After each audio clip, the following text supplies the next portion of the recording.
Revelations can be a bit of a challenging map. I agree with that statement 1000%. But gameplay aside, I think Revelations is probably the best way we could have ended Black Ops 3 Zombies. What's going on, everybody? Papa Jared from Subway Spank here, and today we're going over Revelations. Now, a little bit of synopsis on what's been going on in the storyline at this point.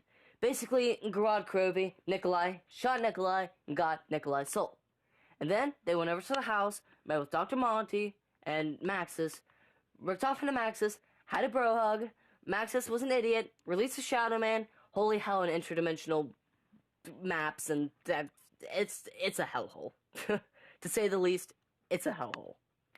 Now, the map itself, it's nothing new. It's a bunch of old maps like Varrock, Shangri-La, Kino, Horizon Drac, and they're all kind of mixed-matched, but Treyarch somehow putting them in this hodgepodgeiest way gave us something new to experience. It's very creative with what they did. They redesigned some maps, they mixed them up, like they put Origins and Mob on one side. It's just different somehow. And there's a little bit of differences here and there because it's like an interdimensional variant. Like, Kino's theater is different, like, a lot.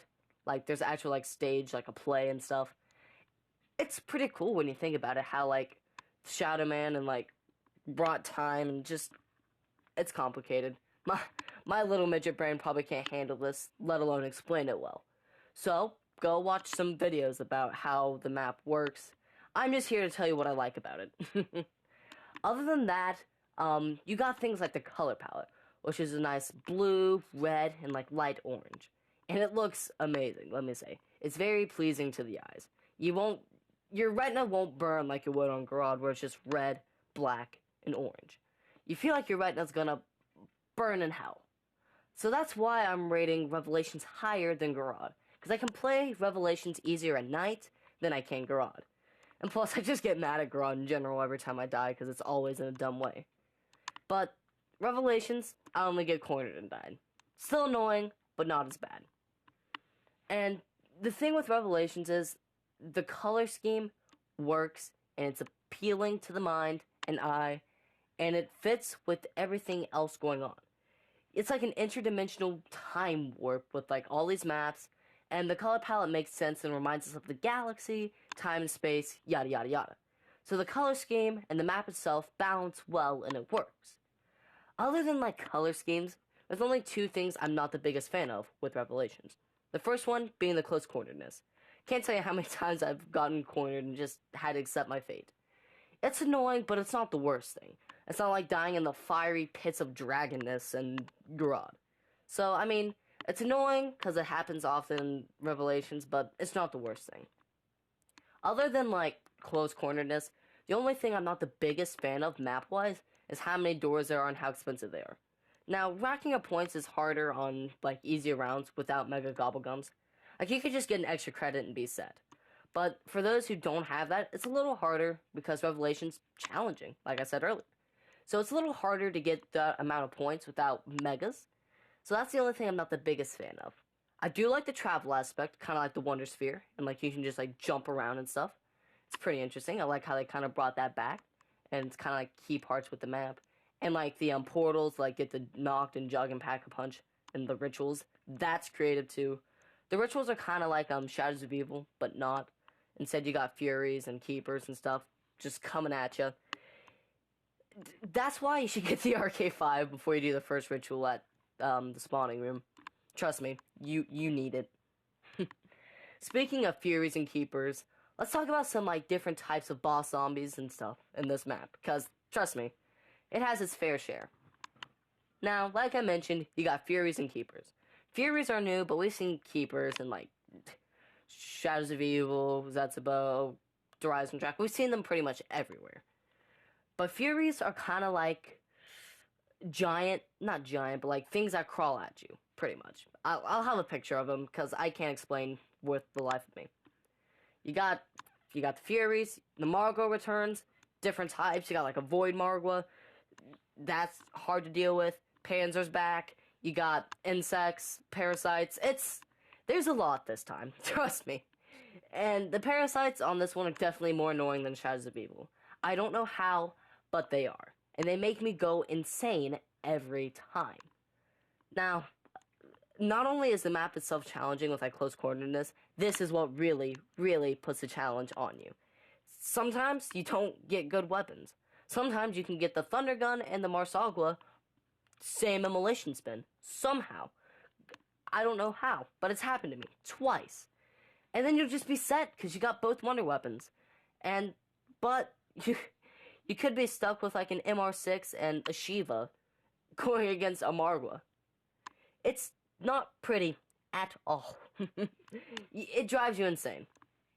And then mixing the close quarterness and zombies and keepers and Margwas can result in rage quit. Happened to me once. Didn't break anything, wanted to break my skull, but that's the end of it. And it's all balanced. You don't get Furies, Keepers, you don't get them all at once.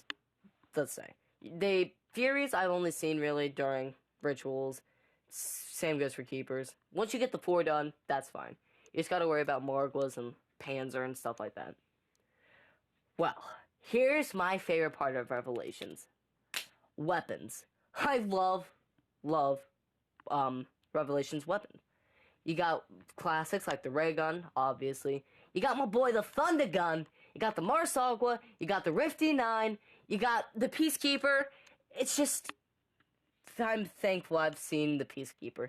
It's been a long time. I missed it. Black Ops 2 Peacekeeper was amazing. But enough sobbing over the Peacekeeper. I'm glad that we kind of brought back the Marsagua because it's needed on Revelations. I've heard that Revelations is quite easy to get to around 100 on, and I agree with that statement. Revelations is another one of those maps that a casual player can play and be fine.